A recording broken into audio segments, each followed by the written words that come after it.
One time, we successfully mated a bulldog with a Shih Tzu. Really? That's weird. Yeah, we called it a bullshit.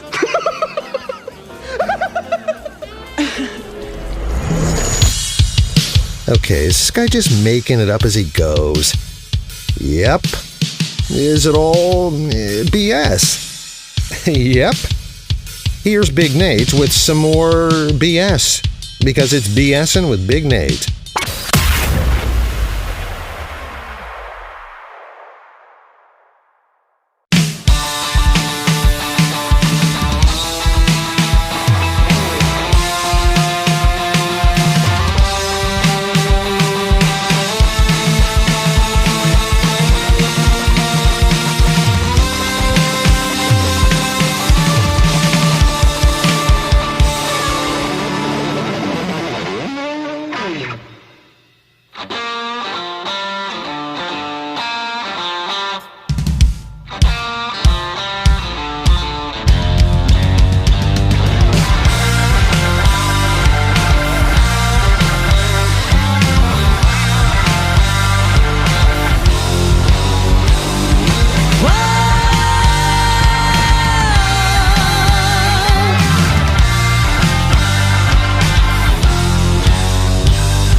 That was Tracing Paces with No More on another edition of BS with Big Nate. Once again, I feel I've spent a lot of this weekend like on the western side of the country. This is of course the second.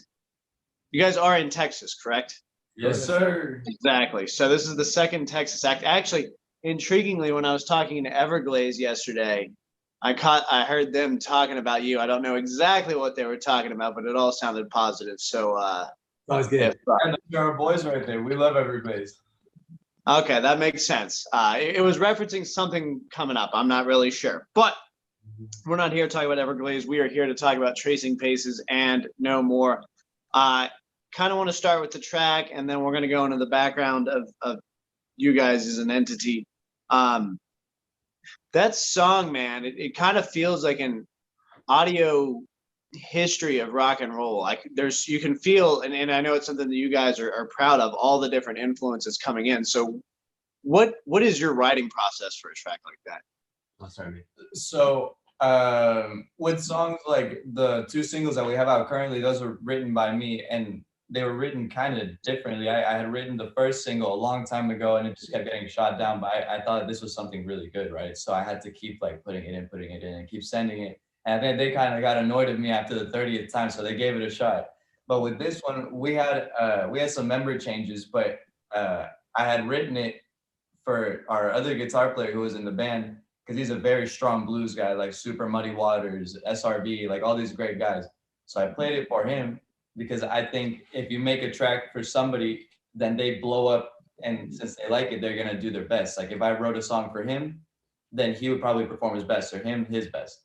This was his best. And so then you can hear on the guitar solo, the guy goes crazy, but I basically wrote it having to study like older blues stuff. Like I'm really not a huge blues guy, so Texas Flood was on my repeat for Spotify for like the last 3 weeks before that track. But I think it's definitely super interesting how like, man, the riff is so blues oriented, but like you can hear the funk in those guitar tones too, because that's his basis. And when those vocals come in, I mean, it is crazy. I now that we have these 2 tracks out, I think, I don't know, it's interesting to hear even ourselves evolve like track to track, but like, man, I am so excited like for myself to hear what the EP sounds like, because this is all coming out like not at all like the first vision is so different from the final product. I think that's what's so interesting about this.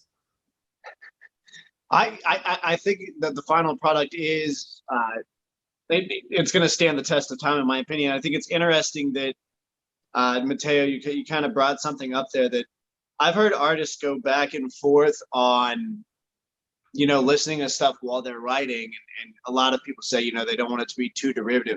Now, is it a conscious decision for you? Like, all right, I want to write a blues song, something with like a lot of a bluesy feel. So you go out and seek that out, or is it just kind of what happens? Yeah, I really did have to study it all. Like if you look at us live, especially whenever we're jamming, I really go back to a lot of my roots, which is a lot of funk, like Nile Rodgers and a lot of those guys. That's my bread and butter right there. I had no idea about the Howlin' Wolves, the Lightning Hawkins. I don't know about these guys. So our other guitar player, he had to kind of like slide it in for me during like car rides and stuff. But I would say it was different song to song. I can't speak for him, but I think the rest of the stuff on this EP was actually kind of written differently compared to this song too. I mean, I think even though he wrote that song, in the with an intent of letting someone shine on that song. For example, Hold On was a song that I think he kind of just came about naturally, and that was something that just came straight from him. It's definitely a song by song basis, but I think that's what makes No More special, is it's different in that way, where it was kind of written with more of an intention. Yeah, especially that beginning part. That beginning part, I don't know what it was. I think I actually had a dream, and it was resembling that White Oak show that we did, the one that we jammed No More. And it was that octave part in the beginning, because it's big, and it's really kind of like a slap in the face whenever the main riff comes up, because they're so different. So it was just, I had a lot of fun with that track. It's something that I would have never written if it wasn't for me having to listen to all these guys and the other guitar player that was in here. So I really did have to go out of my way to figure out No More as an entity itself, Yeah, structurally, it's interesting you mentioned that slap in the face. To me, it was kind of like a wake-up call. Yeah. Like I really found myself intently listening to the track rather than kind of sometimes, I mean, for whatever reason, I spend all day listening to music, and sometimes like I will just zone out. Like this one for me, like it wakes you up and you can't help but like really feel it. I do want to get the background on you guys as well. Of course, this is the first time I've been able to talk to you, and this is the second single. So how did Tracing Paces come to be? Well, I originally, Will and I, we were gigging kind of. I mean, we played at a couple like restaurants. Him and I, he'd play on guitar. I would just sing. We'd play a couple sets. And eventually, we just had the idea. We're like, let's expand on this. We had something really good going. We really enjoyed gigging every night playing. It's been a lot of fun. And then eventually, Will reached out to Mateo and reached out to a couple other friends, and we started getting a band going. Yeah, no. So I've known Mateo for a long time, and guitar is kind of my side thing. And like he said, we would play small shows like that. But man, I heard this guy's voice, and I was like, the best thing I do is drums, and obviously the best thing he does is his voice. Let's find a guitarist to fill these cracks because I'm not going to be that guitarist. And so, that was really only 14 months ago. Like it's crazy because since that time, like there's been a lot of change. So, originally it was a 4-piece band. We got started with our bassist Enrico, who we started with originally, and we did a lot of our writing with him. But last year he moved to Austin for college because he was a year above us. So, it's. The roots are, we've definitely gone through a lot of changes, as any band does. I mean, like you have to. I mean, if you aren't willing to go through change, like nothing's going to really happen, But no, I mean, it's the old cliche. The only constant in life is in fact change and how you roll with the punches. I really appreciate the way you guys kind of describe. I mean, you described it right there, is that you're not going to be the best guitarist, drums your wheelhouse. Do you feel that when you're writing, though, having these other talents, these other abilities helps you understand and become more cohesive as a unit? Oh, definitely. It's so great. So there's 2 songs in this EP that's coming out that were kind of my brainchild, and I do most of my writing on the piano. So I play guitar, piano, a little bit of bass, not really though. So it's great because I can sit down with Mateo and I can play a melody while he plays. Literally most of our stuff now is coming out of just sitting down and just playing. And it definitely does, especially when we're in the studio. Especially in the studio, I'm realizing that my writing is and my ability to pay attention to what's going on is kind of probably maybe even better than my drumming, because when you're in the studio you realize, oh man, maybe I'm not that good of a musician, you know what I mean? You hear yourself, you're like, oh my gosh, I have a lot of things to improve. But knowing what's going on is definitely helpful. But that goes for all of us. Jason plays a bit of keys. It's like having that musical knowledge, you know what I mean? Yeah, I think it's interesting you bring that up. It's one of those things in my case, I'm not at all musically talented. What I do is a lot of my work is graphics and graphic design and stuff like that. And, you're sitting in a comfortable space working on something, sketching it up, and then you get to where you're producing a more polished product. And then you're finding God, what the hell was I thinking here? What was I thinking here? And I think it's just that coming out of your comfort zone. And I think you guys are poised for quite a deal of success. I do want to ask, of course, second single. So what's next? There we go.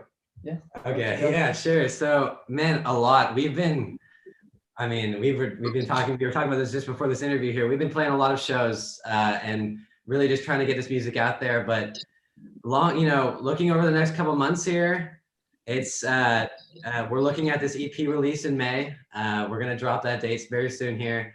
We're actually in the studio today, finishing up some mixing and mastering and some final touches here. So, but once this thing drops, the big next step is summer Texas tour. So, we really want to spread this stuff and we don't want to wait. We see right now that all the bands we admire, they're all, the power of the social media can't be denied. And the reach you can get from one place is incredible compared to what it used to be. But you still have to go to these different places and spread this music person to person. And every show we play, we see that these, we get the same thing. The covers are cool, but your originals, they're just they're really great. And we want to just bring that to everyone in person, in concert, because that's where we feel we really shine. And so, Texas tour is the big next thing after this EP release, and just getting this everywhere. You know what I mean? It's really just a matter of getting it in front of ears. I think a lot of musicians are obviously it's the cliche, the music will speak for itself. You don't have to promote it. But it's you got to get it in front of those ears. And we know that when it's in front of those ears, everything will work out as long as we can get it in front of those ears. And so right now it's just where do you find the time, the inspiration, the energy to like get out there and do that, you know? Excellent. Well, no more, like I said, really kind of stands out to me. I'm looking forward to that EP in May. I would like to have you guys on again. You know, closer to that point, kind of talk about it, tease a little bit more. Are you going to put out any more singles from the EP, or are you just going to go straight May? We're going to drop the whole thing. Yeah, we're thinking going straight. We're gonna just take a break here. We're gonna make the fans wait a little bit. You know, I think, you know, I just think that the rest of the stuff, we just kind of have a perfect blend. And we thought about putting another single out, but you know, I don't know. We've talked about this a lot, but I think kind of unconsciously, a lot of our EP kind of is a musical like story in a way. Like our songs are going to be written and organized and almost promoted this way, in a way where it's like, you know, when you listen to this EP in full, it's kind of going to be a story. And it feels like to release any more songs before the rest of the project comes out, it's just, we want the pieces to be together. You know what I mean? And we have a lot of other stuff we're working on, but we don't want to really wait any longer. And, you know, in this time right now where we're focusing on playing shows, you know, we're going to take our time. And, you know, we really think with this single right now, just, you know, it's the reception's been so good that like, we think this is No More is the right lead into the EP. And I don't want to say blow it with anything else, but we want to like take this perfect chance and just let this sit until the time comes. You know what I mean? Yeah, I think it's in your hands. And I feel from a listener's standpoint, in the last 2 years throughout the pandemic and everything, we've had this situation where everyone's not sure it's the right time. So they're just doing these single releases to like what everyone's appetite. Well, it seems like we're at a point where live music's starting to come back. I actually finally got to go to my first show in 2 years the other week. So I think that's absolutely the way to do it is get that EP out as one whole entity and just play the hell out of it live. So there's a lot to look forward to from you guys. Of course, for the watchers, for the viewers out there, follow Tracing Paces on social media, Facebook, Twitter. You have an Instagram, correct? Yes, it's Tracing Paces Band on Instagram. That's where we put most of our content. You know, we're putting stuff out every day. Jams, you know, just new music, everything can be found there. And of course, there you'll find out when that EP drops, guys. Thank you so much for joining me, and look forward to hearing from you more. Thank you. Thank you so much. Thank you.